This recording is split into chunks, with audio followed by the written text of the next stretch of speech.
আসসালামু আলাইকুম। সোনা মসজিদ কবুতর খামারের পক্ষ থেকে সবাইকে স্বাগত ও ধন্যবাদ। সবাই আমার ভিডিওতে আসার জন্য সবাইকে অসংখ্য অসংখ্য ধন্যবাদ। কবুতরকে সব সময় আপনারা শুকনো খাবার দিবেন, যেন কবুতর সুস্থ সবল থাকে।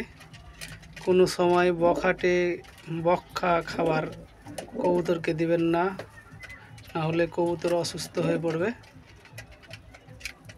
আর সব সময় ফ্রেশ পানি দিবেন কবুতরকে, তাহলে কবুতর সুস্থ থাকিবে।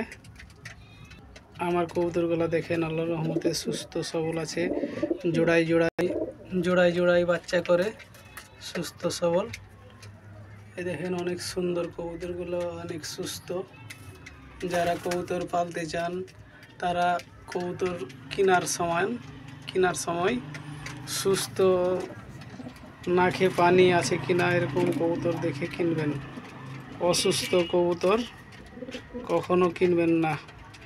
যদি কম দামও পান তারপরেও অসুস্থ কবুতর কিনবেন না। সবসময় সুস্থ কবুতর কেনার চেষ্টা করবেন। আসসালামু আলাইকুম। ভিডিওটি ভালো লাগলে সাবস্ক্রাইব করে দেবেন, নতুন নতুন ভিডিও পাবেন।